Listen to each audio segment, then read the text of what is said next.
കാവ്യായിട്ട് എത്ര വർഷത്തെ ബന്ധമുണ്ട്? 8ാം ക്ലാസ് മുതലുള്ളതാ. ഓ അടിപൊളി. 8ാം ക്ലാസ് മുതൽ എന്നൊക്കെ പറയുമ്പോ 10-35 കൊല്ലമായിട്ടുണ്ടാവുമല്ലോ അല്ലേ? വളരെ പഴയ സൗഹൃദമാണ്. അങ്ങനെ പ്രായം ഒരു നടിയും വിളിച്ചു പറയരുത് കേട്ടോ.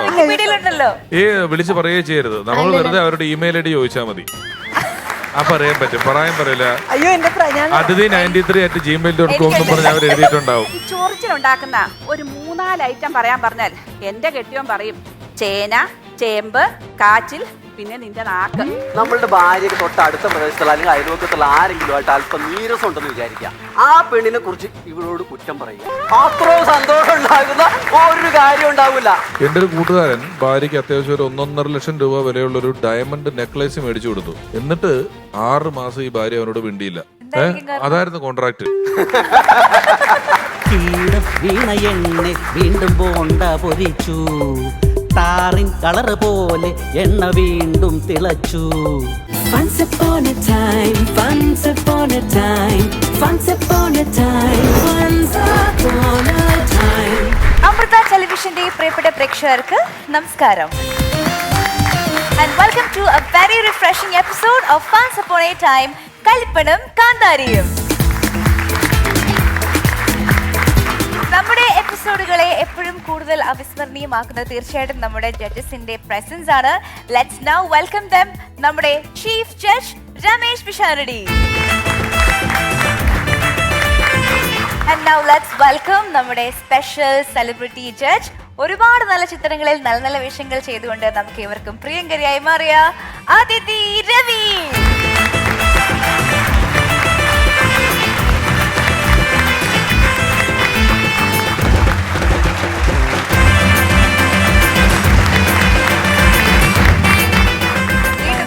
സ്വാഗതം. Thank you.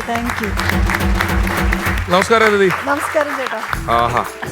അതിഥി, നമ്മുടെ ടാഗ് ലൈൻ എന്ന് പറയുന്നത് കലിപ്പനും കാന്താരിയാണ്. അറിയാം, ഈ കലിപ്പനും കാന്താരി എന്നുള്ള ഒരു ടേമിൽ തന്നെ ചെറിയൊരു വഴക്കിന്റെ ഒരു രസമുണ്ട്, ഒരു കുറുമ്പുണ്ട്. അപ്പൊ എനിക്ക് ചോദിക്കാനുള്ളത്, അതിഥിയുടെ ഫ്രണ്ട് സർക്കിൾസ് എങ്ങനെയാണ്? കൂടുതലും ഗേൾ ഫ്രണ്ട്സ് ആണോ, ബോയ് ഫ്രണ്ട്സ് ആണോ? ഈ പറഞ്ഞ പോലെ കലിപ്പനായുള്ളവരും കാന്താരികളും അങ്ങനെയൊക്കെ ഉണ്ടോ? ചെറിയ ചെറിയ ഒരു ഫൺ മൊമെന്റ്സ് ഒക്കെ എപ്പോഴും ഉണ്ടാകുന്ന ആളാണോ? ആ ഡീറ്റെയിൽസ്. പൊതുവെ ഫ്രണ്ട്സ് കുറച്ച് കുറവുള്ള ആളാണ് ഞാൻ. അപ്പൊ എനിക്ക് എന്റെ അറിവിൽ അങ്ങനെ കലിപ്പനും കാന്താരും അങ്ങനെ ഇല്ല. ഞാൻ സോഷ്യൽ മീഡിയയിൽ കാണുന്ന കുറച്ച് എത്ര സുഹൃത്തുക്കളുണ്ട് ആത്മാർത്ഥമായിട്ട് നല്ല സുഹൃത്തുക്കള്? ദുഃഖം വന്നാ പറയാൻ പറ്റുന്ന, സന്തോഷം വന്നാ പറയാൻ പറ്റുന്ന. ഒന്ന് എന്റെ ഫ്രണ്ട്, എന്റെ സ്കൂളിൽ പഠിച്ച കാവ്യാണ്. പിന്നെ എന്റെ ബ്രദറാണ്. പിന്നെ എന്റെ ഒരു ഫാമിലി ഫ്രണ്ടും കൂടെ ഉണ്ട്, ആ ചേച്ചി. 3 പേരോടാണ് എല്ലാ സത്യങ്ങളും തുറന്നു പറയുന്നത്. എന്റെ എല്ലാം അറിയുന്നത് അവര് 3 കാവ്യായിട്ട് എത്ര വർഷത്തെ ബന്ധമുണ്ട്? 8ാം ക്ലാസ് മുതലുള്ളതാ. ഓ അടിപൊളി. 8ാം ക്ലാസ് മുതൽ എന്നൊക്കെ പറയുമ്പോ 10-35 കൊല്ലമായിട്ടുണ്ടാവുമല്ലോ അല്ലേ? വളരെ പഴയ സൗഹൃദമാണ്. 93 അങ്ങനെ പ്രായം ഒരു നടിയും വിളിച്ചു പറയരുത് കേട്ടോ. വിളിച്ചു പറയുകയേ ചെയ്യരുത്. നമ്മൾ വെറുതെ അവരുടെ ഇമെയിൽ ഐഡി ചോദിച്ചാൽ മതി. പറയാൻ പറ്റും, പറയാൻ പറയില്ല. Aditi93@gmail.com എന്ന് പറഞ്ഞ് അവർ എഴുതിയിട്ടുണ്ടാവും അതിന്റെ അറ്റത്ത്. ഒരുപാട് പെൺകുട്ടികളുടെ പ്രായം അറിയാൻ ജിമെയിലിന്റെ അറ്റത്ത് 2 അക്ഷരം നോക്കിയാൽ മതി. 2 അക്കം നോക്കിയാൽ മതി. ശരി, അതൊരു പേഴ്സണൽ ഫ്രണ്ട്ഷിപ്പിന്റെ കാര്യം. നമുക്ക് കൂടുതലും കേൾക്കാൻ താല്പര്യം, ഇൻട്രസ്റ്റ് ഉള്ളതെന്ന് വെച്ചാൽ ഈ പറഞ്ഞ കലാമേഖലയിൽ തിക് ഫ്രണ്ട്ഷിപ്പ് അല്ല, ലൈക്ക് അടുത്ത പരിചയമുള്ള, എപ്പോഴും വല്ലപ്പോഴും ഒക്കെ വിളിക്കുക, സംസാരിക്കുകയോ ചെയ്യുന്ന അങ്ങനെ ഏതെങ്കിലും ഒരു. അങ്ങനെ ഞാൻ വിളിക്കുന്നത് അനുശ്രീനെയാണ് വിളിക്കുന്നത്. പരിചയമുള്ളത്. അടിപൊളി. സാധാരണ ഇവിടെ യൂഷ്വലി രമേശ് ചേട്ടന്റെ ഏറ്റവും അടുത്ത നല്ലൊരു സൗഹൃദമുള്ള ഗസ്റ്റുകളും കൂടിയൊക്കെയാണ് വരുന്നത്, മനസ്സിലായല്ലേ?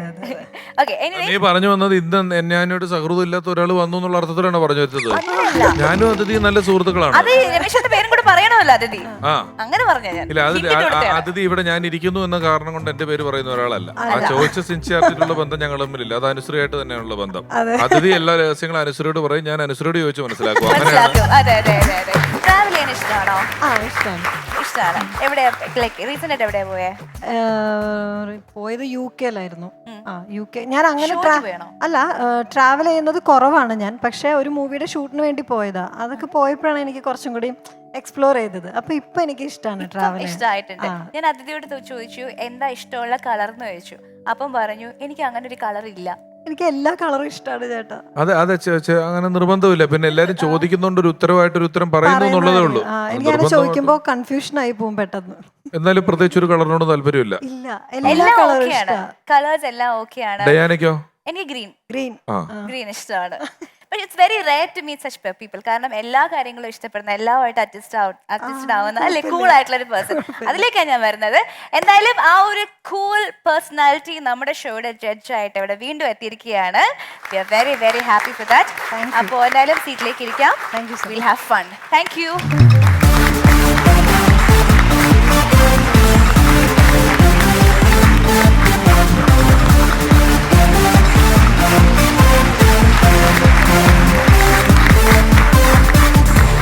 അതെ, നിർത്തിയേ എഴുന്നേറ്റ് എല്ലാവരും എഴുന്നേക്ക് ബാഗ് കൂടെയൊക്കെ എടുത്തോ. അല്ലെ എന്തിനാ ഇരുത്താൻ പറഞ്ഞേ? അയ്യോ, അത് എന്നെ പിടിച്ചു വലിച്ചിട്ട് പോലെ. അതെ, ഇവരെ ഈ ഓഡിയൻസിനെ ഉണ്ടല്ലോ, ഞാൻ അറേഞ്ച് ചെയ്ത ഓഡിയൻസ് ആണിത്. അതെ, അതിന് നിങ്ങൾ നമ്മുടെ കയ്യിൽ നിന്ന് പൈസ വാങ്ങിയിട്ടുണ്ടല്ലോ. പൈസ മേടിച്ചിട്ടുണ്ട് ബിഷാരടി. ഈ ഒരു നേതാവിന്റെ പ്രസംഗത്തിന് ഓഡിയൻസ് ആയിട്ട് കൊണ്ടുപോകേണ്ട ആൾക്കാരാണ്. അപ്പൊ ഒരു അരമണിക്കൂർ ഷൂട്ടിങ്ങിന് തരാമോ എന്ന് ചോദിച്ചതുകൊണ്ടാണ് ഞാൻ അവിടെ കൊണ്ട് നിർത്തിയത്. അരമണിക്കൂർ ആയില്ലല്ലോ, AC ഒക്കെ കൊണ്ടുപിടി. ശരിയാണ്, പക്ഷെ ഈ നേതാവ് നേരത്തെ ഇപ്പൊ വരൂന്ന് അറിയിച്ചേക്കണ് അരമണിക്കൂർ മുമ്പ്. അപ്പൊ അതുകൊണ്ട് അവിടെ ഓഡിയൻസ് ഇല്ല കൈയടിക്കാനായിട്ട്. അപ്പൊ ഇവിടുന്ന് കൊണ്ടുപോയ കാര്യം നടക്കുള്ളൂ, അല്ലെങ്കിൽ എന്റെ പണി പോവോ. അതാണ്. എഴുന്നേറ്റേ വേഗം ഒന്നുകൂടി. അയ്യോ, അങ്ങനെ പറയല്ലോ ഡയാന. കാരണേ ഞാൻ എന്റെ പണി പോണ പ്രശ്നമാണ്. ഷൂട്ട് തുടങ്ങിയിട്ടേ ഉള്ളൂ. ഇത് കഴിയുമ്പോഴത്തേക്ക് ഇവരെ വിടും, അത്രേ ഉള്ളൂ. ചേട്ടൻ വെക്കോ? പിഷാരടി, ഞാൻ പറയട്ടെ, മന്ത്രി വരുമ്പോ നമുക്ക് അറേഞ്ച് ചെയ്യാം. അവിടെ എന്തായാലും കുറച്ച് ആൾക്കാരെങ്കിലും ഉണ്ടല്ലോ ഓൾറെഡി. ഇവിടെ ഇവര് പോയാൽ നമ്മൾ എങ്ങനെ ഷൂട്ട് ചെയ്യും? അതെ, ആരേ നേതാവാരാ? ഇപ്പൊ ഇലക്ഷന് നിൽക്കുന്ന ആള് അതാരാ? നമുക്കറിയാത്ത ഇലക്ഷൻ നിന്ന ആള്. ഏത് ചിഹ്നത്തിൽ മത്സരിച്ച ആളാ? പുള്ളിയുടെ ചിഹ്നം എന്ന് പറയുന്നത് കാറ്റാണെന്ന്. കാറ്റോ? ആ, പുള്ളി എന്ത് പറഞ്ഞാലും എയറിലാണ്. അത് കാരണം ചിഹ്നമായിട്ട് കാറ്റാണ്. അപ്പൊ കൈയടിക്കാൻ ആള് വേണം, അതാണ്. ഇപ്പൊ നിങ്ങളൊരു കാര്യം ചെന്ന് വെയിറ്റ് ചെയ്ത് നമുക്ക് കുറച്ച് എപ്പിസോഡ് എടുത്തിട്ട് മാറ്റാൻ പറ്റും. അങ്ങനെ പറയില്ല. ഈ നേതാവൊക്കെ വന്നു കഴിഞ്ഞാൽ നമ്മളവിടെ ഇല്ലെങ്കിൽ പ്രശ്നമാവും. അതുകൊണ്ടാണ്. എന്റെ പൊന്നു ബാധിക്കല്ലേ, ഒന്ന് ഷൂട്ട് ചെയ്തോട്ടെ. എന്തോ ഒന്ന് ഷൂട്ട് ചെയ്തോട്ടെ. അയ്യോ, കൊച്ചു പറഞ്ഞുകൊണ്ട് മാത്രം ഞാൻ കുറച്ചു നേരം കൊണ്ട് തരാം. അല്ലാണ്ട് നീ പറഞ്ഞൊന്നും അല്ലാട്ടാ, കൊച്ചു പറഞ്ഞതുകൊണ്ട് ഞാൻ അവിടെ ഇരിക്കാം. ഇരുന്നിട്ടേ ഇവരെ കൊണ്ടേ പോവുള്ളൂ ഞാൻ, കേട്ടാ. അവിടെ ഇരുന്നോ, നോക്കിയോ, നമ്മുടെ സ്പീഡ് തീർക്കാം. നിങ്ങൾ അവിടെ നോക്കിയോ.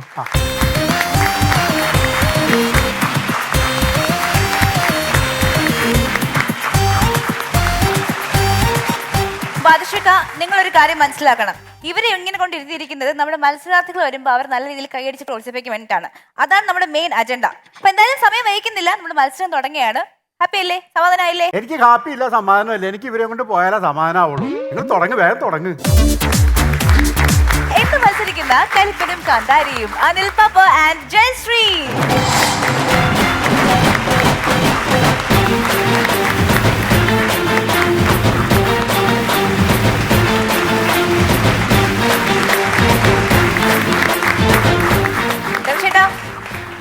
ഇതാരായി വന്നിരിക്കുന്നത്? അനിൽ പാപ്പക്കത്തെ. അതായത് അനിൽ പാപ്പ, നിങ്ങൾക്ക് അറിയില്ല, അനിൽ പാപ്പ ഞങ്ങളുടെ കഴിഞ്ഞ തൊട്ടുമുമ്പ് സീസണിൽ മത്സരിക്കാൻ വന്നു. 7 ലക്ഷം രൂപ ഒന്നാം സമ്മാനമുള്ള ഒരു സീസൺ ആയിരുന്നു. മത്സരാർത്ഥികൾ അവസാനം വരെ പല റൗണ്ടുകൾ പിന്നിട്ട് പോകേണ്ടതായിരുന്നു. അതിൽ എലിമിനേറ്റ് ആയ ഒരാൾക്ക് തിരിച്ചാ കളിയിൽ തുടരാൻ അവസരം കൊടുത്ത ഒരാളാണ് അനിൽ പാപ്പ. കാരണം എന്താന്ന് വെച്ച് കഴിഞ്ഞാൽ അനിൽ പാപ്പ തന്നെത്താൻ സ്വമേധയാ പോയി. അനിൽ പാപ്പ പറഞ്ഞു, എനിക്ക് പേഴ്സണലായിട്ട് ചില ആവശ്യങ്ങളുണ്ട്, ഞാൻ പോവാണെന്ന് പറഞ്ഞ് അനിൽ പാപ്പ പെട്ടെന്ന് അങ്ങോട്ട് പോയി. അതുകൊണ്ട് എണ്ണം കുറഞ്ഞു. ഒരാൾ തുടർന്നു, ആർക്കൊക്കെയോ ഫസ്റ്റ് കിട്ടി. പക്ഷെ അനിൽ പാപ്പ വീണ്ടും വന്നിരിക്കുകയാണ് പൂർവാധിക ശക്തിയായിട്ട്. അനിൽ പാപ്പയുടെ തിരക്കുകളൊക്കെ കഴിഞ്ഞു അല്ലേ? കഴിഞ്ഞു സാറേ. വീണ്ടും വരാനായിട്ട് എനിക്ക് അവസരം തന്നതിൽ ഞാൻ വളരെ നന്ദി അറിയിക്കുന്നു എല്ലാവരോടും. അന്ന് എനിക്ക് ഇതിൽ കുറച്ച് വിട്ടു നിൽക്കേണ്ടി വന്നു. അത് തമാശ രൂപത്തിൽ പറയുകയാണെങ്കിൽ ഞാൻ അന്ന് അവതരിപ്പിച്ച കണ്ടന്റ് എന്ന് പറയുന്ന ഭാര്യയെ കളിയാക്കിക്കൊണ്ടുള്ള കണ്ടന്റ് ആയിരുന്നു. അത് വൈറലാവുകയും ചെയ്തു. അപ്പോൾ വീട്ടിൽ ചെന്നപ്പോൾ ഭാര്യ പറഞ്ഞു, ഇനി നിങ്ങളെങ്ങാനും സ്റ്റാൻഡപ്പ് കോമഡി പറയാൻ പോയാൽ ഞാൻ വീട്ടിൽ കയറ്റൂലെന്ന് പറഞ്ഞു. അതുകൊണ്ട് വരായിരുന്നു. അതുകൊണ്ട് അങ്ങ് പോയതാ. അതെ. ഇപ്പുറത്ത് എന്തുണ്ട് വിശേഷങ്ങൾ? അനിലിനെ മാത്രമേ പുകഴ്ത്തുന്നുള്ളോ? എന്നെ പുകഴ്ത്തി പറയുന്നില്ലേ? അതിഥിക്കുട്ടിയുടെ അടുത്ത് എന്നെ പുകഴ്ത്തുന്നില്ലേ? അനിലിനെ പുകഴ്ത്തിയതല്ലല്ലോ, പുള്ളി പോയ കാര്യം പറഞ്ഞതല്ലേ. അല്ലെങ്കിൽ ഒരു കാര്യം ചെയ്യ്, ഇന്ന് മത്സരിക്കണ്ട പോ. അങ്ങനെയാണ് ഞാൻ അടുത്ത എപ്പിസോഡിൽ നിങ്ങളെ പറ്റി പറയാം. റെഡിയാണോ? എപ്പോഴും സാരിയൊക്കെ ഉടുത്ത് ആണ് വരുന്നത്. ഇന്ന് പതിവിലും അല്ല, ആൾക്കെന്തെങ്കിലും ചരിത്രം ഉണ്ടോ അതുപോലെ? ചരിത്രം ഒരുപാടുണ്ട്. ആണോ? ഞാൻ ആദ്യമായിട്ടാണ് കാണുന്നത്. ഇതിന് മുമ്പത്തെ സീസണിലുണ്ടായിരുന്നു. വൈറൽ കണ്ടന്റ്, വൈറൽ സ്റ്റാർ ഒക്കെ ആണ്. അത്യാവശ്യം നല്ല പെർഫോമൻസുകളൊക്കെ ആയിരുന്നു. നല്ല പ്രസിഷൻ കിട്ടിയ ആളാണ്. കാണട്ടെ, ഫസ്റ്റ് ടൈം കാണാണ്. All the best. നിങ്ങൾ ചരിത്രവും ഭൂമിശാസ്ത്രമൊക്കെ പറഞ്ഞു കണ്ട് പരിപാടി തുടങ്ങുന്നേ. നിങ്ങൾ ഈ പരിപാടി തുടങ്ങുന്നു പറഞ്ഞിട്ട് കാര്യമില്ല. ബാദുഷാ, നിങ്ങൾ എന്റെ ഓൾറെഡി ഒരു പരിപാടി പൊളിച്ച ആളാണ്. ഇപ്പൊ രണ്ടാമത്തെ പരിപാടി കൂടെ പൊളിക്കാൻ വേണ്ടി വന്നിക്കുവാണത്. അതെന്റെ കുഴപ്പമല്ല, എന്റെ കുഴപ്പമല്ല അത്. പിന്നെ ആരുടെ കുഴപ്പമാണ് ആ പരിപാടി പൊളിച്ചത്? അല്ല, അങ്ങനെ പരിപാടി പറഞ്ഞിട്ടുണ്ടോ? എന്റെ ഡയാന, ഞാൻ പറഞ്ഞുതരാം. ഈ പിഷാരുടെയും കുറെ കൂട്ടുകാരും കൂടി ഒരു ഗൾഫ് പരിപാടിക്ക് ഒരു ഓഡിറ്റോറിയം ഒക്കെ എടുത്ത് റിഹേഴ്സൽ നടത്താം. പിന്നെ റിഹേഴ്സൽ ചെയ്യേണ്ടി പോകാൻ പറ്റുമോ? അങ്ങനെ 2-3 ദിവസം റിഹേഴ്സൽ കഴിഞ്ഞ് കഴിയുമ്പോ അതിന്റെ ഫൈനൽ റിഹേഴ്സലിന്റെ അന്ന് എന്നെ വിളിച്ചിട്ട് പറയാണ്, കുറച്ച് ഓഡിയൻസ് വേണം.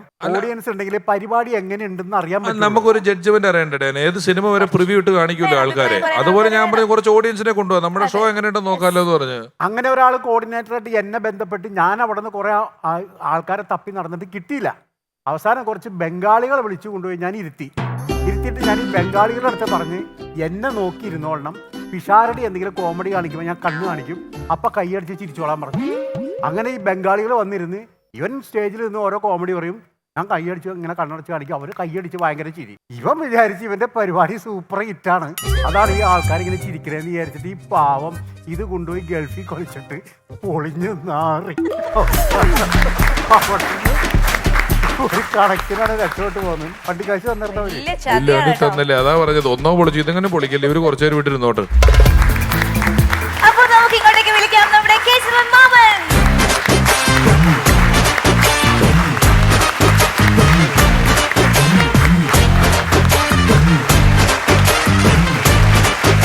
നമസ്കാരം. നമസ്കാരം. ആ അമ്മാവനോട് എന്തായിരുന്നാ? അറിയോ നിങ്ങള്? പിന്നെ പിള്ളേരുടെ എല്ലാ ഷോയ്ക്കും കൈയടിക്കാൻ ആളെ കൊടുക്കുന്നത് ഞാനാ. കൈയടിക്കാൻ ആളെ കൊണ്ടിട്ടാണ് പോകുന്നത്. ഞാനൊരു കാര്യം പറയാം, നിങ്ങൾ ആൾക്കാരെ കൈയടിക്കാൻ കൊണ്ടുവന്നില്ലെങ്കിലും എനിക്ക് കുറെ ആൾക്കാർ കൈയടിക്കാനുണ്ട് ഇവിടെ എന്റെ പാട്ട് കേട്ടിട്ട്. അത് നീ ഒറ്റയ്ക്കല്ലല്ലോ പരിപാടി, നല്ല ആൾക്കാർ കൂടെ ഇല്ലേ? ആൾക്കാർ കൈയടിക്കും. ഇപ്പൊ തന്നെ കൈയടിക്കുന്നത് എന്റെ ആൾക്കാരാ, മനസ്സിലായോ? എന്റെ പാട്ട് കഴിയുമ്പോ അവര് കൈയടിക്കും. നമുക്ക് എന്നാ PSC ചലഞ്ചിലേക്ക് പോയാലോ? തീർച്ചയായിട്ടും. ഓക്കെ, മാമൻ പാട്ടുമായിട്ട്. ഞാൻ പാട്ട് പാടുന്നു, അതിലെ ക്വസ്റ്റ്യനുകൾ മോള് ചോദിക്കുന്നു, അതെ, ഉത്തരങ്ങൾ ഇവര് പറയുന്നു. കൂടുതൽ ഉത്തരം പറയുന്ന ആള് ആദ്യം പെർഫോം ചെയ്യുന്നു. ക്ലിയർ അല്ലേ ലളിത?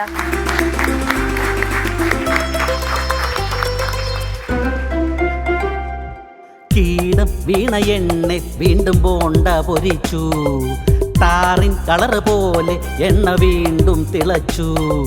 ഒരു മാസം കഴിയണം എണ്ണ മാറ്റിയൊഴിക്കാൻ, കഴിവതും പഴയ എണ്ണ നിലനിർത്താൻ കടയുടെ ഉടമയ്ക്കൊരു കഴിവാ. കീടം വീണ എണ്ണിൽ വീണ്ടും ബോണ്ട പൊരിച്ചു, താറിൻ കളറ് പോലെ എണ്ണ വീണ്ടും തിളച്ചു.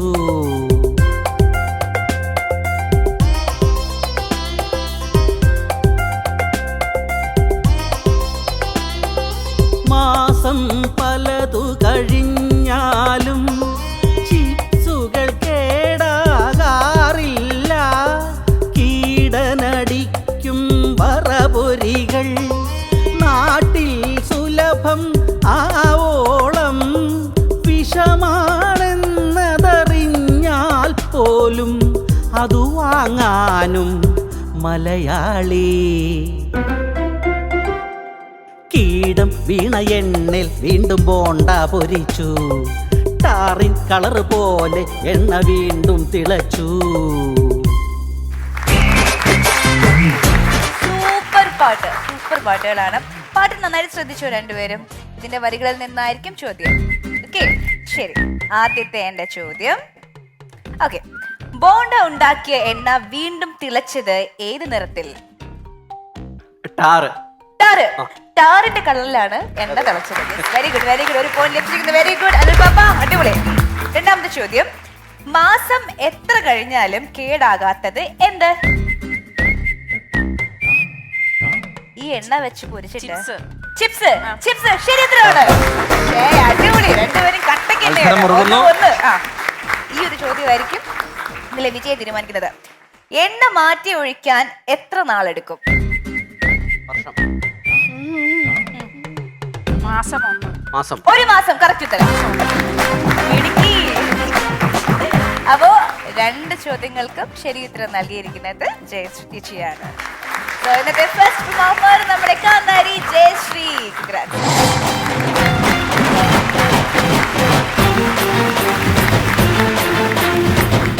നമസ്കാരം, ഞാൻ ജയശ്രീ, നീലമനയില്ലം, വാകത്താനം PO, കോട്ടയം. ഗൈസ്, ഇപ്രാവശ്യം ഞാൻ വന്നേക്കുന്നത് ചൊറിച്ചിലും കൊണ്ടാണ്. അയ്യോ പേടിച്ചോടല്ലേ, എൻ്റെ കണ്ടന്റിന്റെ പേരാ ചൊറിച്ചില്.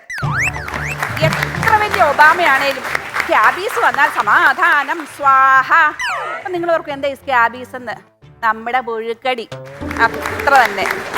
ഈ ചൊറിച്ചിലുണ്ടാക്കുന്ന ഒരു 3-4 ഐറ്റം പറയാൻ പറഞ്ഞാൽ എൻ്റെ കെട്ടിയോൻ പറയും ചേന, ചേമ്പ്, കാച്ചിൽ, പിന്നെ നിന്റെ നാക്ക്.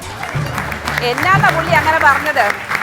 ഇന്നലെ പുള്ളി എന്നോടൊരു 5-6 ജോലി തുരാന്ന് ഞാനൊട്ട് ചെയ്തുമില്ല.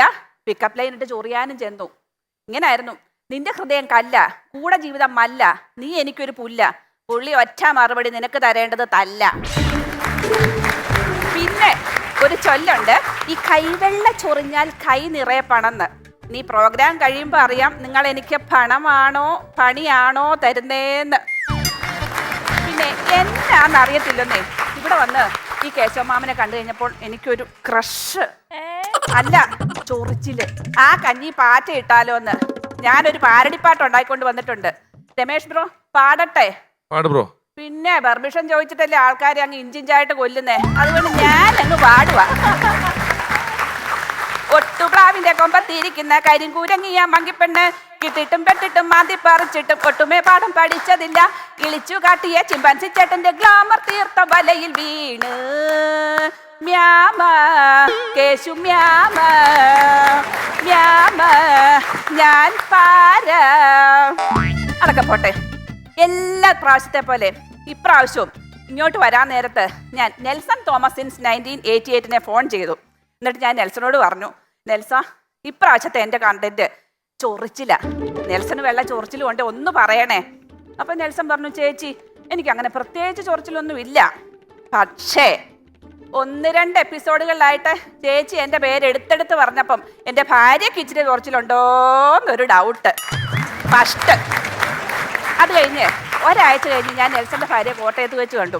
ഇനി ഇവക്ക് വല്ല ചൊറിച്ചിലുണ്ടെങ്കിൽ സോപ്പ് ഇട്ടങ്ങ് കളഞ്ഞേക്കാമെന്ന് ഓർത്ത് ഞാൻ പറഞ്ഞു, ഇടോ എന്നാ നല്ല അമ്മായിയമ്മയത് എനിക്ക് ദൈവം തന്നേക്കുന്നേ, കണ്ടന്റ് ആക്കിയാലൊന്നും ദേഷ്യവും പിണക്കവും ചൊറിച്ചിലും ഒന്നും ഇല്ലല്ലേ. അപ്പൊ അവള് പറഞ്ഞു, അത് ശരിയാ ചേച്ചി, പക്ഷേ ഒരു 3 അമ്മായിമ്മമാരുടെ എഫക്റ്റിൽ ചൊറിഞ്ഞോണ്ട് വരുന്ന ട്രിപ്പിൾ ആക്ഷൻ 500 നെൽസനെ ദൈവം എനിക്കിട്ട് താങ്ങിയേക്കുന്ന പോരെ ചേച്ചി. നമുക്ക് ഈ ചൊറിച്ചിലിനെ കീറി മുറിച്ച പരിപ്പങ്ങ് എടുത്തേക്കാം. ചൊറിച്ചിലിന് പ്രായമനുസരിച്ച് 2 ചിലപ്പേരുണ്ടേ. പ്രായമായവർ ഇതിനെ കടി എന്നും ന്യൂജൻ പിള്ളേർ ഇതിനെ കുരുപൊട്ടൽ എന്നും പറയുന്നു. ഈ ചൊറിച്ചിലിന് 2 മക്കളും ഉണ്ട്. നമ്മുടെ ശരീരത്തിന്റെ പുറത്ത്, തൊലിപ്പുറത്ത് കാണുന്ന ചൊറിച്ചിലിനെ നമുക്ക് അലർജി മോൻ എന്നും, ശരീരത്തിന്റെ അകത്ത് മനസ്സിൽ കാണുന്ന ചൊറിച്ചിലിനെ നമുക്ക് കണ്ണുകടി മോളെന്നും വിളിക്കാം. ഇതൊക്കെ അനസൂയ അല്ല അസൂയ എന്നും പേരുണ്ട്. ചൊറിച്ചിലിന് 2 കാരണം ഉണ്ടെന്നേ. നമ്മുടെ ശരീരത്തിന് പുറത്തുള്ള ചൊറിച്ചിലാന്ന് ഓർത്തോ എങ്കിൽ മനുഷ്യ ശരീരത്തിലുള്ള സ്റ്റഫിലോകോക്കസ് ഓറിയസ് എന്ന ബാക്ടീരിയ എന്ന് പറഞ്ഞുകൊണ്ട് എന്ന സത്യം പറയട്ടെ, എൻ്റെ അമ്മായി അമ്മയാണ് കോഴി വെട്ടി എറിയും. എന്നിട്ട് പറയാം, നീയൊക്കെ വൃത്തിയായിട്ട് കുളിക്കാഞ്ഞിട്ടാണ് ഈ ചൊറിച്ചിലും മാന്തിപ്പറിക്കലെന്ന്. ഇനി നമ്മുടെ ശരീരത്തിനകത്ത് മനസ്സിനകത്തുണ്ടാവുന്ന ചൊറിച്ചിലാണെങ്കിലോ അത് നമ്മുടെ കുറ്റമല്ലെന്നേ. ഈ അയലോക്കംകാർക്ക് ഒരു പണിയില്ല, ഇതുങ്ങളങ്ങ് നന്നാവുക. ഉദാഹരണത്തിന് നമ്മുടെ വീട്ടിൽ കറണ്ട് പോയാൽ നമ്മൾ എന്നാ ചെയ്യും? ഉടനെ അയലോക്കത്തെ വീട്ടിലോട്ട് എത്തി നോക്കും. അവിടെ കറണ്ട് ഇല്ലേ, നമുക്ക് ഒരു പ്രശ്നവും ഇല്ല. എത്ര നേരം വേണേലും കണ്ണ പാടി തപ്പിത്തടഞ്ഞ് അതുവഴിയൊക്കെ നമ്മൾ നടക്കും. ഇനി അവിടെ കറണ്ട് ഉണ്ടെങ്കിലോ അപ്പോഴാ കളി. ഉടൻ തന്നെ റിപ്പയർ ചെയ്യിക്കാനാണെങ്കിലും ആ വ്യാജേന ഇലക്ട്രിസിറ്റി ഓഫീസിൽ വിളിച്ച് പറഞ്ഞ മൊത്തം ലൈനും അങ്ങ് ഓഫ് ചെയ്യുമ്പം ഒരു പ്രത്യേക സുഖമല്ലേ. പിന്നെ നമുക്ക് പലതരത്തിലുള്ള ചൊറിച്ചിൽ നോക്കാം. അതിൻ്റെ അകത്ത് പേങ്കടിയാണെങ്കിൽ ഫിലിം സ്റ്റാർ ആന്നേ. ഓർക്കുന്നുണ്ടോ നമ്മുടെ ചാന്തുപൊട്ട് സിനിമയ്ക്കകത്ത് നമ്മുടെ രാധാകൃഷ്ണൻ അമ്മച്ചിയുടെ തലയെ നോക്കിയിട്ട് പറയത്തില്ലേ, ദേ കിടക്കിടും മത്തങ്ങ പോലത്തൊരു സാധനം, പേരിന്റെ ചാകരിയ ചാകര. അത് പറഞ്ഞപ്പോഴാണ് ഞാൻ എൻ്റെ കുട്ടിക്കാലം ഓർക്കുന്നേ. ഞാനാണെങ്കിൽ നല്ല നീറ്റ് ആൻഡ് ടൈഡി ഗേൾ ഒക്കെ ആയിരുന്നേ. അധികം പേരൊന്നും പിടിപ്പിച്ചിരുന്നില്ല, ഒരു 500 പേൻ കാണും, അത്രയേ ഉള്ളൂ. എൻ്റെ അച്ഛനാണെങ്കിൽ ഒരു പട്ടാളക്കാരനും അവധിക്ക് വരുമ്പോഴേ പിടിച്ചിരുത്തി അങ്ങ് തല ചെയ്യും. കുറേ പേനെ അങ്ങോട്ട് കാണുമ്പോഴത്തേക്കും അച്ഛന് കലി ഇളകും. ഒരുമാതിരി ഇന്ത്യൻ അതിർത്തിയിലേക്ക് നുഴഞ്ഞു കയറുന്ന പാക് ചാരന്മാരാന്ന് അച്ഛൻ്റെ വിചാരം. ഈ പേനെയെല്ലാം കൂടെ കാണുമ്പം ഞങ്ങൾ ചീ കൊടുക്കും. ചിലപ്പോ ചോര ചീന്തും. പാക് ചാരന്മാരുടെ അല്ല, എൻ്റെ ചെവിയുടെ പുറമീന്ന് അമ്മാതിരി ചീകല്. പിന്നെ നമുക്ക് ഈ ചൊറിച്ചിൽ എങ്ങനെ ഗ്ലാമറസ് ആക്കാമെന്ന് നോക്കാം. വിശ്വാസം വരുന്നുണ്ടോ? നമുക്ക് ഗ്ലാമറസ് ആക്കാം. അതായത് ഇപ്പൊ എന്റെയൊക്കെ വല്യമ്മച്ചിയാന്ന് ഓർത്തോ 80 വയസ്സുകാർ വല്യമ്മച്ചി ഇപ്പൊ ഏത് റെയിൽവേ സ്റ്റേഷനോ അല്ലെങ്കിൽ പോട്ടെ ബസ് സ്റ്റാൻഡോ അല്ലെങ്കിൽ ചോർച്ചിൽ വന്നു ഓർത്തോ പേൻ കടിക്കണം മാന്തി പറിച്ച് ആ പേന അങ്ങോട്ട് എടുത്ത് ടക്ക് ടക്ക് ടക്കെന്നങ്ങ് കൊല്ലും. അതേസമയം അവിടെ ഇരിക്കുന്ന 18കാർ ഇതുപോലുള്ള കോളേജുകാരനെ കണ്ടുപിടിക്കണം. അവരാണ് എന്നാ ചെയ്യും, പതുക്കെ മുഖത്തോട്ട് വെട്ടിയിട്ടിരിക്കുന്ന കേളിങ്സ് ഒതുക്കുന്ന പോലെ കാണിച്ച് കാണിച്ച് പതിയെ പേനെ പിടിച്ച് ഞെരടി താഴേക്ക് കൂൾ. ഇനി പറയാം, മടിയുള്ള ഒരു കടി പറയട്ടെ, എന്നെ പൊങ്കാല ഇടത്തില്ലെങ്കിൽ പറയാവേ. നമ്മുടെ വയറ്റിൽ വൻകുടലിൽ നിന്നും ചെറുകുടലിലേക്ക് കടന്ന് ഏറ്റവും അറ്റത്തായിട്ട് ചില സൂക്ഷ്മജീവികൾ ഞൊളയ്ക്കുമ്പോഴുണ്ടാവുന്ന അസഹ്യമായ ഒരു പ്രതിഭാസമാണ് ആ ചൊറിച്ചിൽ. ഞാനിത് ചെന്ന് മെഡിക്കൽ ഷോപ്പിൽ ചെന്ന് പറഞ്ഞു. അപ്പം മെഡിക്കൽ ഷോപ്പുകാരൻ ഒരു കുപ്പി വിരമരുന്ന് തന്നിട്ട് പറഞ്ഞു, ജയശ്രീ വേഗം പോയി കുടിച്ചോ, അല്ലെങ്കിൽ ആ സൂക്ഷ്മജീവികൾ അവിടെ കിടന്ന് പെറ്റു പെരുകും, പിന്നെ ജയശ്രീയുടെ ഞൊളച്ചിലായിരിക്കത്തില്ല, ബ്രേക്ക് ഡാൻസ് ഞങ്ങൾക്ക് കാണേണ്ടി വരുമെന്ന്. ഇനി എൻ്റെ വല്യമ്മച്ചിയാണ് പറയുന്നത് എന്നാന്ന് പറയട്ടെ, എൻ്റെ ഈ കടിയുടെ കാരണേ ജയശ്രീ ഉള്ള പഞ്ചാരയെല്ലാം കൂടെ വാരി വലിച്ചു തന്നേ മലം വരെ പിത്തം പിടിപ്പിച്ചോണ്ടാന്ന്. എത്ര പ്രാവശ്യം വാണിങ്ങി തന്നു, കേക്കണ്ടേ? മലമ്മ പിത്താ പിത്താതെ മലമ്മ പിത്താതെ മലമ്മ പിത്താ പിത്താതെ മലമ്മ പിത്താതെ. ഇതൊക്കെയാണെങ്കിലും നമ്മുടെ ചൊറിച്ചിലുകളുണ്ട്. നമ്മുടെ ശനി മാറ്റി ശുക്രദശ തെളിയിക്കാൻ പാകത്തിന് പവർഫുള്ളാ. അമ്മാതിരി പവർഫുള്ളാണ് നമ്മുടെ സോഷ്യൽ മീഡിയ ചൊറിച്ചില്. എൻ്റെ പൊന്നെ ഒന്നും പറയണ്ട, എൻ്റെ മധ്യവയസ്കരുടെ മുട്ടുവേദനയുടെ പുളച്ചിലില്ലായിരുന്നു, പുളച്ചിൽ. അതിന് കുറേ കമന്റ് കിട്ടി. പക്ഷേ വെറുതെ ചൊറിയും കുത്തി ഈച്ചയാട്ടി ഇരുന്ന എന്നെ ചൊറിഞ്ഞ് ചൊറിഞ്ഞ് ചൊറിഞ്ഞ് കമന്റ് ഇട്ട് അവരാരാക്കി, വൈറലാക്കി. അതാണ് പറയുന്നത്, ചിലോരുടേത് ശരിയാകും, ചിലോരുടേത് ശരിയാവില്ല. എൻ്റെ ഏതായാലും ശരിയായി, ഞാൻ വൈറലായി. ഇത്രേ പറഞ്ഞിട്ടും നിങ്ങളുടെ മുഖത്തന്നെ ചൊറിച്ചിനോട് ഒരു പുഞ്ഞ. അതിൻ്റെ ആവശ്യമില്ല. എന്തോരം പ്രമാദമായ കേസിനാണെന്നറിയോ ചൊറിച്ചിൽ വഴിത്തിരിവായിരിക്കുന്നത്, ആ കേസിന് തീരുമാനമാക്കിയേക്കുന്നത്. ഓർക്കുന്നുണ്ടോ നമ്മുടെ സേതുരാമയ്യർ CBI സിനിമയില്ലേ? അതായത് ഓർത്തേ, ടൺ ടൺ ടൺ ടടൻ ടാങ് ടൺ ടൺ ടൺ ടടൻ ടാങ്. ഈ ഒരു ബുദ്ധിയും ട്യൂണും മാത്രമല്ല, അതുക്കും മേളെ നമ്മുടെ ചൊറിച്ചിലും കൂടെ വന്നപ്പോൾ ആ കേസിന് തുമ്പുണ്ടായത്. ടൺ ടൺ ടൺ ടടൻ ടാങ് ടൺ ടൺ ടൺ ടടൻ ടാങ്. ഇപ്പൊ നിങ്ങൾ ഓർക്കും ഈ പെണ്ണുപിള്ള ഒരു ആറ്റ സാധനമാണല്ലോ എന്ന്. ശരിയാ, ഞാനും എൻ്റെ കെട്ടിയോനും ഒരു ആറ്റ സാധനങ്ങളൊക്കെ തന്നെയാ. പക്ഷേ പുള്ളി എൻ്റെ മുമ്പിൽ മുട്ടുപടക്ക ഒരൊറ്റ കാര്യത്തിനാ. ഏത് കാര്യമാ? പുറത്തെ കൊതുകിനെ തല്ലിക്കൊന്ന് ചൊറിഞ്ഞു കൊടുക്കാനായിട്ട്. പക്ഷേ ഈയിടെയായിട്ട് പുള്ളി എന്നെ ചൊറിയാൻ വിളിക്കുന്നില്ലെന്നേ. എനിക്കൊരു പകരക്കാരി ഉണ്ടോ എന്നൊരു സംശയമുണ്ട്. ഞാൻ പാത്തിരുന്ന കയ്യോടെ പിടികൂടി കൊണ്ടുവന്നിട്ടുണ്ട്. വിളിക്കട്ടെ? ഒരു മിനിറ്റേ, ഇപ്പൊ വിളിച്ചോണ്ട് വരാം. ടൺ ടൺ ടൺ ടടൻ ടാങ് ടൺ ടൺ ടൺ ടടൻ ടാങ്. നന്ദി.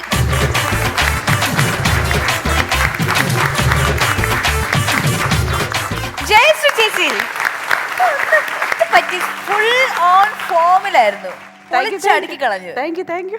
വേണ്ട, അങ്ങനെ വേണ്ടല്ലോ, നമുക്ക് ഇമ്പ്രൂവ്മെന്റ് വേണ്ടേ? നന്നായിരുന്നു ചേച്ചി, ഭയങ്കര എനർജറ്റിക്. ഈ ഇമ്പ്രൂവ്മെന്റ് എന്ന് പറയുന്നതിന് കുറച്ച് മതി. ഇത് നമ്മള് വാക്കിംഗ് അല്ല, ലീപ്പിംഗ് ആണ്. നേരെ നമ്മൾ 10, 20, 40, 60 അങ്ങനെ പോലെ അതുപോലത്തെ ഇമ്പ്രൂവ്മെന്റ് ആണ്. അതിഗംഭീരമായിരുന്നു, നല്ല രസമുള്ള പ്രകടനമായിരുന്നു, നല്ല സ്ക്രിപ്റ്റ് ആയിരുന്നു. അതിനകത്ത് എല്ലാത്തരം തമാശകളും കാര്യങ്ങളൊക്കെ നമുക്ക് കണക്ട് ചെയ്യാവുന്ന സ്ക്രിപ്റ്റ് ആയിരുന്നു. നല്ല അവതരണമായിരുന്നു. നമുക്ക് ഒരു ചിരിയൊന്നും വരാതെ ഇത് കണ്ടോണ്ടിരിക്കാൻ പറ്റില്ല. അങ്ങനത്തെ ചില ഗോഷ്ഠികളും ചില എക്സ്പ്രഷനുകളും ചില കഥകളും ചില പ്രതികാരങ്ങളും ഒക്കെ അതിനകത്ത് ഉൾപ്പെടുത്തി അങ്ങ് പറയാണ്. ഗംഭീര കലാകാരിയാണ്. നന്നായിരുന്നു, നല്ലതായി, സൂപ്പറായി കേട്ടോ. ശരിക്കും ഒരു വീറും വാശിയൊക്കെ ഫീൽ ചെയ്തു പെർഫോമൻസിൽ. സൂപ്പറായി. നല്ല ഓണായിരുന്നു, ഈ പറഞ്ഞ പോലെ നല്ല ഓണായിട്ട് ചെയ്തത്. പിന്നെ ഫേസിൽ തന്നെ നമുക്ക് കാണുമ്പോൾ ഭയങ്കര ഇഷ്ടം തോന്നും, നമുക്കിങ്ങനെ ചിരിച്ചുകൊണ്ടിരിക്കാൻ തോന്നും. നല്ല രസമുള്ള അവതരണമായിരുന്നു. വേറെ ഏതെങ്കിലും പ്രൊഫഷൻ ആണോ? ടീച്ചറോ? കോട്ടയത്ത് റബ്ബർ ബോർഡിൽ വർക്ക് ചെയ്യുക, സെൻട്രൽ ഗവൺമെന്റ് എംപ്ലോയി ആണല്ലോ. ഓക്കെ, ഞാൻ വിചാരിച്ചു ടീച്ചറോ അല്ലെങ്കിൽ ഡോക്ടറോ. ഈ ശരീരം അത് ഞങ്ങള് സെൻട്രൽ ഗവൺമെന്റ് എംപ്ലോയീസ് ഒക്കെ വരുന്ന പരിപാടിയാണ്, ഇത് അല്ലാതെ പിള്ളേരിക്കുന്ന പരിപാടിയാ. ആണല്ലേ, ഞാൻ അറിഞ്ഞില്ല. ഞാൻ ചോദിച്ചാൽ ആ ചില ശരീരഘടനയും അസുഖങ്ങളൊക്കെ അതൊക്കെ പറയുന്നത് കണ്ടപ്പോ ശരിക്കും ഒരു ടീച്ചർ ഫീലും ഡോക്ടർ ഫീലൊക്കെ തോന്നിയായിരുന്നു എനിക്ക് കണ്ടപ്പോ. നമ്മുടെ ഹാസ്യമായിട്ട് ഒരു ബന്ധവുമില്ല. തടിയുടെ ക്വാളിറ്റി കൺട്രോൾ ലാബിൽ അനലിസ്റ്റാ, ടെസ്റ്റിംഗ്. അന്ന് കമന്റ് കിട്ടി കുറെ പേര് പറഞ്ഞ് നമ്മുടെ മുട്ടുവേദനയ്ക്കല്ലേ. അയ്യോ, അത് ഭയങ്കരമായി പോയി എന്റെ പൊന്നെ. ഞാൻ 2 ദിവസം ഡിപ്രഷൻ അടിച്ചു പോയി.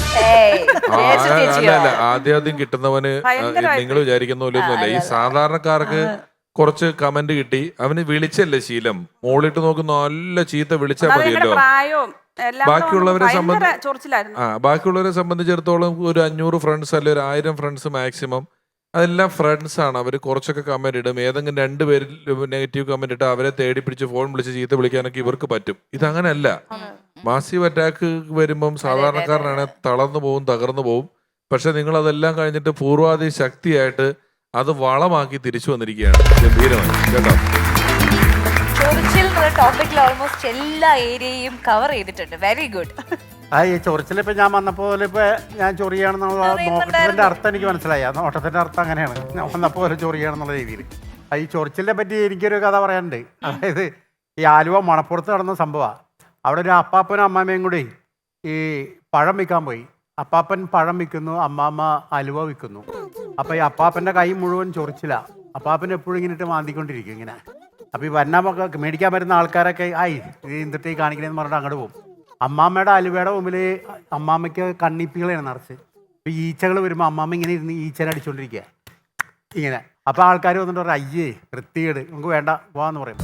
അപ്പൊ അങ്ങനെ ഇവരുടെ കച്ചവടം നടക്കാതായപ്പോൾ അപ്പാപ്പനും അമ്മാമ്മയും കൂടി പറഞ്ഞു, നിങ്ങളിങ്ങനെ കിടന്ന് ഈ കൈയിട്ട് മാന്തിയിട്ടാണ് ആരും മേടിക്കാത്തത്. നീ ഇങ്ങനെ അടിച്ചുകൊണ്ടിരുന്നിട്ടില്ല ആരും മേടിക്കാതെ. നമുക്ക് അരമണിക്കൂർ ചെയ്യാതിരിക്കാം, അപ്പം കച്ചവടം നടക്കുമെന്ന് അറിയാം. എന്നിട്ട് രണ്ടുപേരും അരമണിക്കൂർ മിണ്ടാതെ ഇങ്ങനെ ഇരിക്കുക അനങ്ങാതെ. കുറച്ചു നേരം കഴിഞ്ഞപ്പോൾ അപ്പാപ്പൻ ഇങ്ങനെ കടിക്കാൻ നോക്കും. അപ്പം അമ്മാമ്മ നോക്കും, വേനെ വലിക്കും.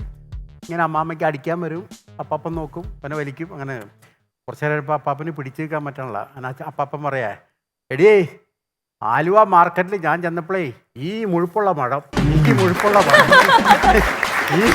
മഴം. അപ്പൊ അമ്മാമ്മയ്ക്ക് മനസ്സിലായി ഈ നമ്പറാണ്. അതിന് അമ്മാമ്മ ഹായ് ഹായ് ഹായ്.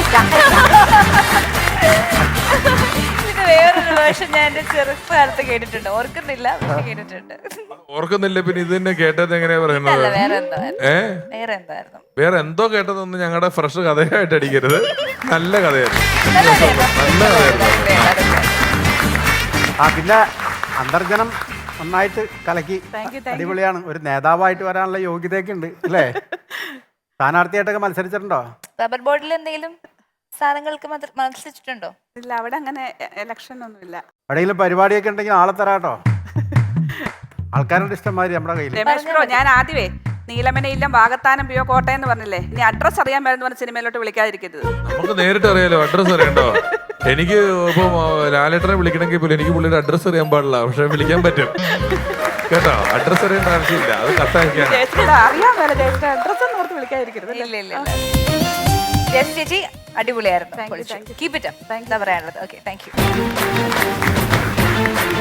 അടുത്തതായി മത്സരിക്കാൻ എത്തുന്നു കലിപ്പൻ അനിൽ പാപ്പ.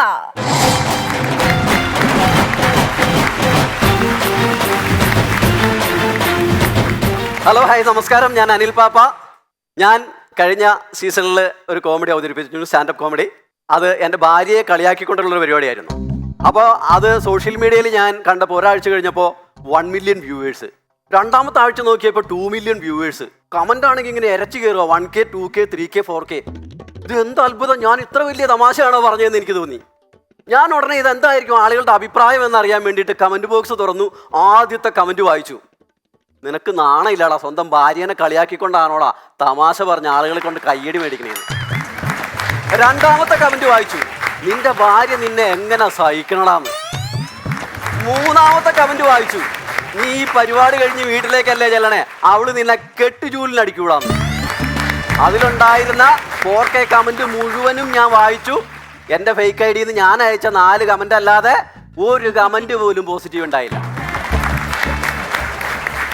അപ്പൊ എനിക്കൊരു കാര്യം മനസ്സിലായി, എൻ്റെ ഭാര്യയോട് എന്നേക്കാൾ സ്നേഹം നാട്ടുകാർക്കന്ന് മനസ്സിലായി. അതുകൊണ്ട് ഞാൻ ഇന്ന് എൻ്റെ ഭാര്യയുടെ കുറ്റം പറയാനല്ല വന്നത്, അവളെ സന്തോഷിപ്പിക്കുന്ന ഒരു കണ്ടന്റുമായിട്ടാണ് വന്നിരിക്കുന്നത്. രമേഷ് സാറേ, നമ്മൾ ഭാര്യനെ സന്തോഷിപ്പിക്കാനായിട്ട് സാധാരണഗതിയിൽ എന്താ ചെയ്യണേ? രമേഷ് സാറിൻ്റെ ഒരു കാര്യം പറയാമോ? ഞാൻ ആ പ്രദേശത്തേക്ക് പോകാതിരിക്കും. കൊള്ളാം. ബാദുഷിക്കാണെങ്കിൽ എങ്ങനെയാണ് ഭാര്യനെ സന്തോഷിപ്പിക്കുന്നത്? ഞാൻ 1 തലാക്ക് 2 തലാക്ക് 3 തലാക്ക് എന്ന് പറയും. അടിപൊളി. അപ്പം ഞാൻ അങ്ങനെയല്ല. നമ്മൾ സാധാരണ ഭാര്യമാരെ സന്തോഷിപ്പിക്കണമെങ്കിൽ ഏതെങ്കിലും സ്വർണ്ണക്കടയിൽ കൊണ്ടുപോയിട്ട് ആഭരണങ്ങൾ വാങ്ങിച്ചു കൊടുക്കാം. അതല്ലെങ്കിൽ നല്ലൊരു ടെക്സ്റ്റൈൽസിൽ കൊണ്ടുപോയിട്ട് ഡ്രസ്സ് വാങ്ങിച്ചു കൊടുക്കാം. അതും അല്ലെങ്കിൽ സിനിമയ്ക്ക് കൊണ്ടുപോകാം, അല്ലെങ്കിൽ ട്രിപ്പ് പോകാം, അല്ലേ? പക്ഷെ ഇതൊക്കെ പൈസ ചിലവുള്ള കാര്യമല്ലേ? ഞാൻ ആലോചിച്ചു 10 പൈസ ചെലവില്ലാതെ എങ്ങനെ ഭാര്യയെ സന്തോഷിപ്പിക്കാം.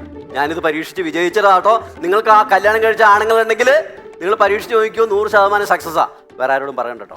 അതായത് നമ്മളുടെ ഭാര്യയ്ക്ക് തൊട്ട് അടുത്ത പ്രദേശത്തുള്ള അല്ലെങ്കിൽ അയൽവക്കത്തുള്ള ആരെങ്കിലും ആയിട്ട് അല്പം നീരസം ഉണ്ടെന്ന് വിചാരിക്കാം. ആ പെണ്ണിനെ കുറിച്ച് ഇവളോട് കുറ്റം പറയുക. അത്രോ സന്തോഷം ഉണ്ടാകുന്ന ഒരു കാര്യം ഉണ്ടാവില്ല. ഉദാഹരണത്തിന് ഞാൻ അവളോട് പറഞ്ഞു, എടി വടക്കയിലെ നമ്മളെ പാറുക്കുട്ടി അമ്മയുടെ മകള് ആ മരുമകളി ലക്ഷ്മി ഇല്ലേ, നീ ഇപ്പോൾ അവളെ ശ്രദ്ധിക്കാറുണ്ടോ? അവളുടെ നടപ്പും ഭാവം കണ്ട് അവള് ഭൂലോക സുന്ദരിയാന്ന് അവളുടെ വിചാരം. ഒരു മേക്കപ്പ് ഇല്ലാത്ത നിന്റെ പകുതി സൗന്ദര്യം അവക്കുണ്ടോ? രമേഷ് ചേട്ടാ സംഗതി ക്ലിക്കായി. അവളപ്പോ എന്നോട് ചോദിക്കുക, ചേട്ടന് ഇത് ഇപ്പോഴാണോ മനസ്സിലാക്കിയെന്ന്. ആ പെണ്ണുമ്പുള്ള എല്ലാ സമയവും ബ്യൂട്ടി പാർലറിൽ നിന്ന് ഇറങ്ങാൻ അവൾക്ക് നേരെ ഇല്ലെന്ന്. മാത്രമല്ല അവള് ഫേസ്ബുക്കിലും വാട്സപ്പിലൊക്കെ എന്തോ ചുറ്റിക്കളി ഉണ്ടെന്ന്. എന്നിട്ട് അവള് പറയാ, അവക്കേ പാചകം ചെയ്യാനൊന്നും അറിയില്ല ചേട്ടാ, എല്ലാം ഓൺലൈൻ വഴി ഓർഡർ ചെയ്താ വീട്ടിൽ വരുത്തണേന്ന്. ചേട്ടാ 1.5 മണിക്കൂർ എന്റെ പോയി ഞാൻ അവളുടെ മുമ്പിൽ ഇരുന്ന് കൊടുക്കേണ്ടി വരുന്നു. ആ ലക്ഷ്മിയുടെ കുറ്റം മുഴുവൻ അവള് പറഞ്ഞു തീരണ കേൾക്കാൻ. ഇത് എങ്ങനെ ഇവിടുന്ന് കണ്ടുപിടിച്ചെന്ന് എനിക്ക് ഒരു ഐഡിയ ഇല്ല. അപ്പൊ ഭാര്യയ്ക്ക് സന്തോഷമായെങ്കിൽ ആ സന്തോഷമായ കുടുംബത്തെ കുറിച്ച് ഞാൻ 2 കാര്യം പറയാം. പാറുക്കുട്ടി അമ്മയ്ക്ക് 2 മക്കളാ, ഒരു മകളും ഒരു മകനും. ഈ മകളെ കല്യാണം കഴിച്ചിരിക്കുന്നത് തൊട്ടടുത്ത് മുളന്തുരുത്തിലാ. മകനാണെങ്കിൽ ഒരു ഓട്ടോറിക്ഷ ഓടിക്കുക. ഈ മകന് 35 വയസ്സായെങ്കിലും ഇന്നേ വരെ പെണ്ണ് കെട്ടിയിട്ടില്ല. ഈ പെണ്ണ് കെട്ടാത്തതിന് കാരണമുണ്ട്. ഈ പാറുക്കുട്ടി അമ്മയ്ക്ക് ചില നിർബന്ധങ്ങളുണ്ട്. അതായത് മരുമകള് സുന്ദരിയായിരിക്കണം. രണ്ടാമത്തെ കാര്യം, നന്നായിട്ട് പാചകം ചെയ്യാൻ അറിയണം. പിന്നെ ജാതകത്തിൽ 10ൽ 10 പൊരുത്തം വേണം. അപ്പൊ ഇങ്ങനെയുള്ള ഒരു പെണ്ണിനെ കിട്ടാത്തത് കൊണ്ടാണ് കല്യാണം വൈകിയത്. ഇതൊക്കെയാണെങ്കിലും ഈ പുള്ളിക്കാരത്തിക്ക് ഒരു ഭർത്താവുണ്ട്, രാമൻ. ഈ രാമനെ കുറിച്ച് പറയുകയാണെങ്കിൽ ഈ രാമൻ എന്ന് പറഞ്ഞാൽ നാട്ടിൽ ആരും അറിയില്ല. പക്ഷെ പുള്ളിക്കൊരു ഇരട്ടപ്പേരുണ്ട്, മറവി രാമൻ. ഈ മറവി രാമൻ എന്ന് പറഞ്ഞാൽ നാട്ടിലെല്ലാവരും അറിയും. പുള്ളിക്ക് പാറമടയിൽ പാറ പൊട്ടിക്കണ പണിയാ. അപ്പൊ രാവിലെ പണിക്ക് പോകുമ്പോൾ പാറക്കുട്ടി അമ്മ ചോറും കറിയും ഉണ്ടാക്കി കൊടുക്കും.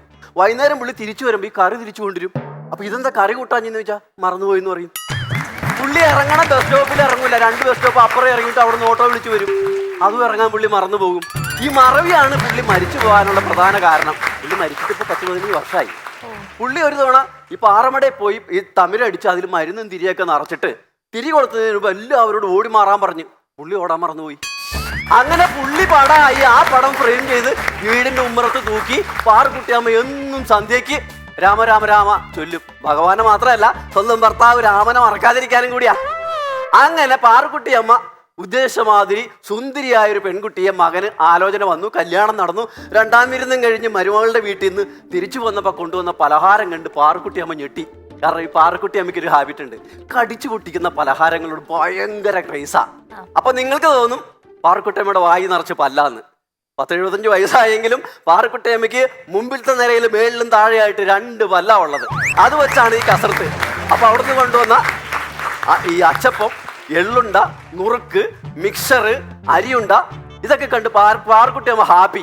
അപ്പൊ പാറുക്കുട്ടിയമ്മയ്ക്ക് വേറൊരു നല്ല സ്വഭാവം ഉണ്ട് കേട്ടോ. ഇതുപോലെ എന്തെങ്കിലുമൊക്കെ ആളുകൾ കൊണ്ടുവരുമോ അല്ലെങ്കിൽ വീട്ടിലുണ്ടാക്കുകയോ ചെയ്യുവാണെങ്കിൽ അടുത്തുള്ള ബന്ധുക്കൾക്കും അയൽവാസികൾക്കും മകളുടെ വീട്ടിലൊക്കെ കൊണ്ട് കൊടുക്കണം. വേറെ ഒന്നിനുമല്ല, മരുമകളുടെ വീട്ടിൽ നിന്ന് കൊണ്ടുവന്ന 4 പേർ അറിയണം. അതിനു വേണ്ടിയിട്ടാ. അപ്പൊ അങ്ങനെ മകൻ ഇതെല്ലാം വീടുകളിൽ കൊണ്ട് കൊടുത്തു. ബാക്കി ഉണ്ടായിരുന്ന ഒരു ടിന്നിലിട്ട് അടച്ച അടുക്കള വെച്ചു. പിറ്റേ ദിവസം രാവിലെ അടുക്കളയിൽ നിന്ന് അമ്മയുടെ നൊലോളി കേട്ട് മകനും മരുമകളും കൂടി ഓടിച്ചെല്ലുമ്പോൾ പാറുക്കുട്ടിയമ്മ വായിന്ന് ചോരയൊലിപ്പിച്ച് അടുക്കളയിൽ നിൽക്കുക. കടിച്ചാപ്പൊട്ടാട്ട ഒരു അരിയുണ്ട് എടുത്ത് കടിച്ച് ആ ശേഷിച്ച 4 പല്ലിൽ 3 എണ്ണം താഴെ വീണ് 1 എണ്ണം ഇളകി ആടിക്കൊണ്ട് നിൽക്കുക. ഉടനെ തന്നെ ഓട്ടോ വിളിച്ച് ഒരു ആശുപത്രി കൊണ്ടുപോയി ഡോക്ടർ ബാക്കി ഉണ്ടായിരുന്ന പല്ലും കൂടി എടുത്തു. പാറുക്കുട്ടിയമ്മ നൊലോളിയോട് നൊലോളി. പല്ലുപോയതിനല്ല, വീട്ടിലിരിക്കുന്ന പലഹാരം ഞാൻ എങ്ങനെ തിന്നു. അപ്പൊ ഡോക്ടർ പറഞ്ഞു, പേടിക്കണ്ട പാറുക്കുട്ടിയമ്മേ, നമുക്കൊരു സെറ്റ് പല്ല് വെക്കാന്ന് പറഞ്ഞു. മകനാണെങ്കിൽ കണ്ണു തള്ളി നിൽക്കുക. കല്യാണം കഴിഞ്ഞ് ഉടനെ ഭാര്യയുടെ കയ്യിലും കഴുത്തേലും കാതയിലൊക്കെ നോക്കി അവൾക്ക് കാര്യം പിടികിട്ടി. അവള് വേഗം കയ്യെ കിടന്ന് 2 വള ഊരി കൊടുത്തു. കാരണം എൻ്റെ വീട്ടിൽ നിന്ന് കൊണ്ടുവന്ന പലഹാരം നിന്നാണല്ലോ പല്ല് പോയെന്നും പറഞ്ഞ് ഒരു കുടുംബകലഹം ഉണ്ടാക്കണ്ടല്ലോ എന്ന് കരുതി. അങ്ങനെ പാറുക്കുട്ടിയമ്മയ്ക്ക് നല്ലൊരു സെറ്റ് പല്ലൊക്കെ വെച്ചു. പാറുക്കുട്ടിയമ്മ മകളെ വിളിച്ചിട്ട് പറഞ്ഞു, എടേ എനിക്ക് സെറ്റ് പല്ല് വെച്ചു, ഡോക്ടർ പറഞ്ഞു നീ എന്ത് വേണമെങ്കിലും കടിച്ചു പൊട്ടിച്ചു നോളാൻ. അപ്പൊ അവള് പറയുക, എന്നാ ചേട്ടനോട് വേഗം സ്കൂട്ടർ എടുത്ത് ഇങ്ങ വരാൻ പറ, ഇവിടെ ഒരു ഏത്തക്കൊല മൂത്ത് കിടപ്പുണ്ടെന്ന്. അവൻ സ്കൂട്ടർ എടുത്ത് നേരെ അവിടെ ചെന്ന് ഏത്തക്കൊല വണ്ടിയെ കയറ്റിയപ്പോ പെങ്ങള് പറയാ, ചേട്ടാ ആ കാണുന്ന വരിക്കപ്പായവിന്റെ തലക്കെ കിടക്കണ ആ ചക്ക മൂത്തതാ ചേട്ടൻ കയറി അതും കിട്ടോളെ.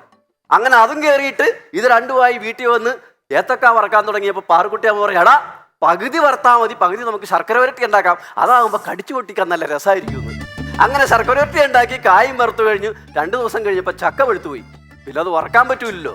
അപ്പൊ പാറുക്കുട്ടിയമ്മ പറയാ, എടാ നമുക്കത് കൊണ്ട് അടയുണ്ടാക്കാന്ന്. അങ്ങനെ അടയുണ്ടാക്കാനുള്ള എല്ലാ ശർക്കരയും അരിയൊക്കെ മിക്സ് ചെയ്തു തേങ്ങ ചിരവിക്കൊണ്ടിരുന്നപ്പോ ഈ ചിരവനാക്ക് പിടിപ്പിച്ച സ്ക്രൂ ഇളകിപ്പോയി. അപ്പൊ ആശാരിനെ വിളിക്കാൻ നേരെയില്ലല്ലോ. ഉടനെ തന്നെ മകൻ ഒരു സ്ക്രൂ ഡ്രൈവർ എടുത്ത് ആ സ്ക്രൂ ടൈറ്റ് ചെയ്ത് കൊടുത്തു. അടയൊക്കെ ഉണ്ടാക്കി. പാർക്കുട്ടിയമ്മയുടെ സ്വഭാവം അറിയാലോ, എല്ലാ വീടുകളിലും കൊണ്ട കൊടുത്തു. മകൻ തിരിച്ചു വന്നപ്പോ ഭാര്യ ഗേറ്റിങ്ങേ നിൽക്കുക. ചേട്ടാ, അട കൊണ്ട കൊടുത്ത വീട്ടിലൊക്കെ ഒന്നും കൂടി പോണോന്ന്, ചിരവനാക്കിന്റെ സ്ക്രൂ കാണാനില്ല. ആകെ ടെൻഷനായി. ആരെങ്കിലും വായി കുത്തിക്കയറോ വയറ്റി പോവോ ചെയ്താൽ പണിയായി. അവൻ അവിടെ നിന്ന് ഓടി പാഞ്ഞ് എല്ലാ വീട്ടിലും ചെന്നു. ഭാഗ്യത്തിന് എല്ലാവരും അട തിന്ന്, ആർക്കും സ്ക്രൂ കിട്ടിയില്ല. ഇനി വീട്ടിലുള്ള അടയെ നോക്കിയാൽ മതിയല്ലോ. അങ്ങനെ അവൻ ഹാപ്പിയായി തിരിച്ച് വീട്ടിൽ വരുമ്പോൾ വീടിന്റെ പ്രദേശം മുഴുവൻ പരിസരവാസികള് ഓൺലൈൻ ചാനലുകാരിൽ നിന്ന് വീഡിയോ എടുക്കുന്നു. ഓടി അവൻ അകത്തി ചെന്നപ്പോൾ മേശപ്പുറത്ത് ചിരവനാക്കിന്റെ സ്ക്രൂ 2 കഷ്ണം, അമ്മയുടെ പല്ല് 4 കഷ്ണം. അമ്മ അവിടെ ഒരു കസേര ചാരിയിരിക്കുന്നു. ഓൺലൈൻ ചാനലുകാരൻ അമ്മോട് ചോദിക്കുക, എന്നാലും പാർക്കുട്ടിയമ്മേ, മരുമകൾക്ക് ഇത്രയ്ക്ക് ദേഷ്യം ഉണ്ടാകാനുള്ള കാര്യം എന്താ? എന്റെ പൊന്നുമോനെ, അവക്കടെ വളയൂരിയെന്ന് എനിക്ക് തന്നപ്പോ അന്ന് മുതൽ അവള് വളവളാന്ന് സംസാരിക്കാൻ തുടങ്ങിയതാ. അവൾ ഇതെല്ലാം ഇതിലപ്പുറവും ചെയ്യും. അന്ന് തുടങ്ങിയ കലഹം ഞാൻ ഇന്ന് ഈ പരിപാടി അവതരിപ്പിക്കാൻ പോരുന്നവരെ തീർന്നിട്ടില്ല. ഇനി ഇന്ന് അവിടെ എന്താ ഉണ്ടായേക്കണേന്ന് അറിയണമെങ്കിൽ അതുമായിട്ട് ഞാൻ അടുത്ത പ്രാവശ്യം ഇവിടെ വരും. അതുവരേക്കും എല്ലാവർക്കും നമസ്കാരം.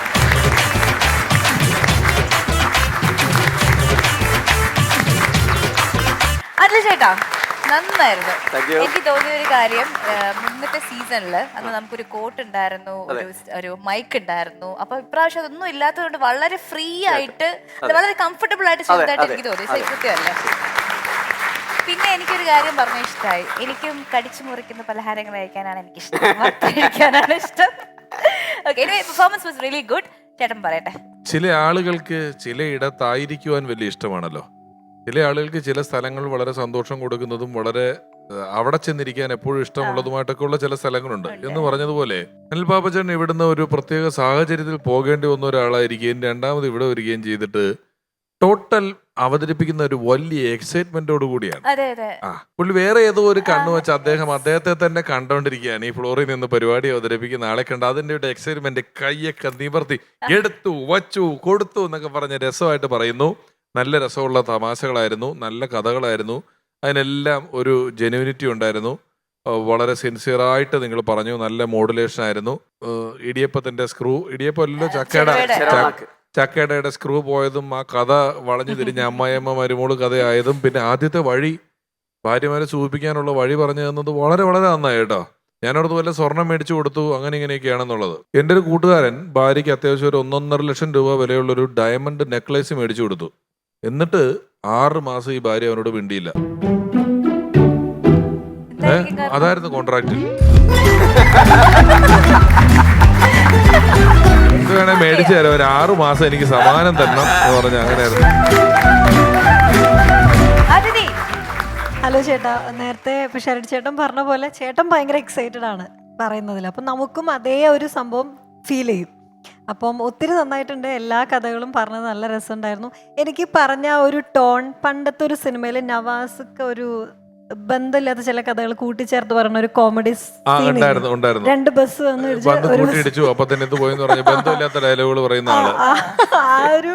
ആ ഒരു ശൈലി, പറഞ്ഞതെല്ലാം ബന്ധമുള്ളതായിരുന്നു, പക്ഷെ ആ ഒരു ശൈലി എനിക്ക് തോന്നിയത് കണ്ടപ്പോൾ നല്ല രസമായിരുന്നു. എൻജോയ് ചെയ്തു. പറയാതെ പറഞ്ഞു ബന്ധമില്ലാന്ന് പറയാതെ പറഞ്ഞതാ കേട്ടോ.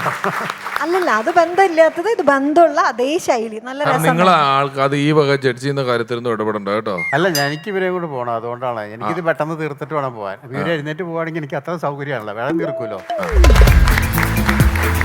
അത് പേരെന്താന്ന് പറയാ? അനിൽ പാപ്പ. അനിൽ പാപ്പ. പാപ്പൻ തന്നെയാ പാപ്പ. അത് ഈ ഫോൺ നമ്പർ എന്നോട്ടോ എനിക്ക്. അതെന്താ സാറേ? എനിക്ക് ഈ അനൗൺസ്മെന്റിന് ആളെ വേണേ. നല്ല അനൗൺസ്മെന്റാ. അല്ല, അനിൽ പാപ്പ ഷോസ് ചെയ്യാറുണ്ട്, സ്റ്റേജ് ഷോസ് ചെയ്യാറുണ്ട്. സ്റ്റേജ് ഷോ അപ്പൊ നല്ല നല്ല പ്രസന്റേഷനാ, അടിപൊളി. ഈ നേതാക്കന്മാരൊക്കെ പ്രസംഗിക്കുമ്പോ നമ്മൾ കൈയടിക്കാൻ തോന്നൂലേ, അതുപോലെ തോന്നി എനിക്ക് ഈ പരിപാടി കണ്ടപ്പോ. നല്ല രസമുണ്ടായിരുന്നു. പിന്നെ ഈ പറഞ്ഞില്ലേ, ഈ ചെലവ് ചെയ്യണം, ഭാര്യയ്ക്ക് ചെലവ് ചെയ്യണം, അങ്ങനെയുള്ള കാര്യങ്ങളൊക്കെ പറഞ്ഞില്ലേ. അപ്പൊ എൻ്റെ 2 കൂട്ടുകാരന്മാര് ടൂർ പോകാൻ തീരുമാനിച്ചു. അപ്പോൾ ഒരുത്തൻ പറഞ്ഞു, അങ്ങോട്ട് പോകുന്ന ചിലവ് ഞാനെടുത്തോളാം, ഇങ്ങോട്ട് വന്ന ചിലവൊക്കെ നീ എടുത്തോളാൻ പറഞ്ഞു. അപ്പോൾ അവൻ ആലോചിച്ച് നോക്കിയിട്ട് ശരി സമ്മതിച്ചു. അപ്പോൾ ഈക്വലായിരിക്കുമല്ലോ, അങ്ങോട്ട് പോകുന്ന ചിലവ് ഇങ്ങോട്ട് വരുന്ന ചിലവ്. അപ്പോൾ സിനിമാ തിയേറ്ററിൽ കയറില്ല, ബസ്സിൽ കയറുന്ന പൈസ നീ കൊടുത്തോളണം, ബാക്കി അങ്ങോട്ട് പോകുന്ന ചിലവെല്ലാം ഞാൻ. അങ്ങനെ ഇവർ പോയി കഴിഞ്ഞിട്ട് എന്താ കുഴപ്പമെന്ന് അറിയാമോ? ഈ ഹോട്ടലിലൊക്കെ കയറുമ്പോൾ അങ്ങോട്ട് പോകുമ്പോൾ കാശ് കൊടുക്കണ്ടല്ലോ, ഇങ്ങോട്ട് വരുമ്പോഴല്ലേ കാശ് കൊടുക്കേണ്ടത്, മനസ്സിലായോ? എന്ത് പരിപാടി കിട്ടായാലും അങ്ങോട്ട് പോകുമ്പോഴല്ലേ പൈസ, ഇങ്ങോട്ട് വരുമ്പോൾ ടാക്സിക്കാരന് ഇങ്ങോട്ട് വരുമ്പോഴല്ലേ പൈസ കൊടുക്കേണ്ടത്, അങ്ങോട്ട് പോകുമ്പോൾ പൈസ കൊടുക്കണ്ടല്ലോ. ഇല്ല. അങ്ങനെ മറ്റവന്റെ പൈസ പോയി, അതാ ഞാൻ പറഞ്ഞത്. അതിപ്പോ എങ്ങനെയുണ്ട് സ്റ്റേജ് പരിപാടികളൊക്കെ ഇപ്പൊ തിരക്കാണോ? കുഴപ്പമില്ലാണ്ട് കുഴപ്പമില്ലാതെ പോകുന്നുണ്ട്. ഹാപ്പി അല്ലേ? ഹാപ്പിയാണ്. ഈ അതിഥി രവി ഒരു പരസ്യത്തിൽ അഭിനയിച്ചത് കൊണ്ടോ അങ്ങനെയൊന്നുമല്ല. അതിഥി രവിക്ക് പൊതുവേ നമ്മുടെ എറണാകുളത്ത് മാത്രം, വേറെ ജില്ലകളിലില്ല. ഏത് വെയിറ്റേറിന് ഹോട്ടലിൽ പോയി ഭക്ഷണം കഴിച്ചാലും ഭക്ഷണം കഴിച്ചു കഴിഞ്ഞാൽ പൈസ കൊടുക്കണ്ട. ആണോ? കഴിച്ചു കഴിഞ്ഞാൽ പൈസ കൊടുക്കണ്ട. അതെങ്ങനെയത്? ഊണിന് മുമ്പ് കൂപ്പൺ എടുക്കും.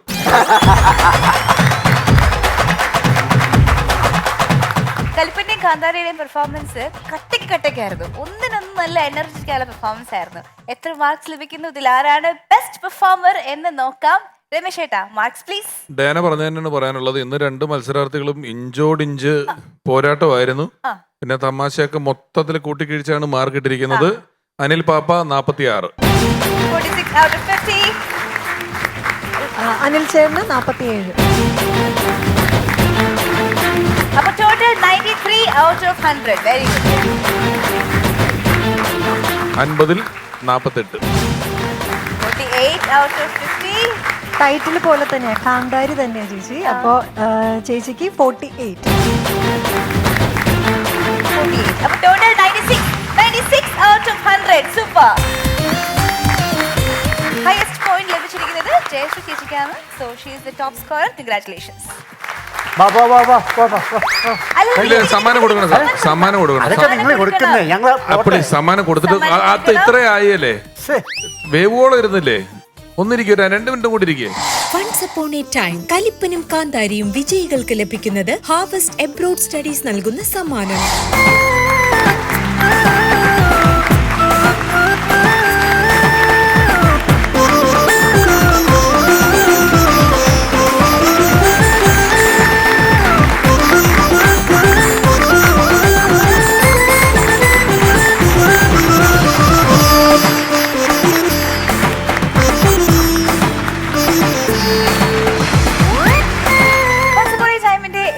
മറ്റൊരു മനോഹരമായ എപ്പിസോഡ് ഇതോടുകൂടി പൂർണ്ണമാകുന്നു. നമുക്ക് ഇവർക്കും വീണ്ടും കാണാം. അതുവരേക്കും നന്ദി.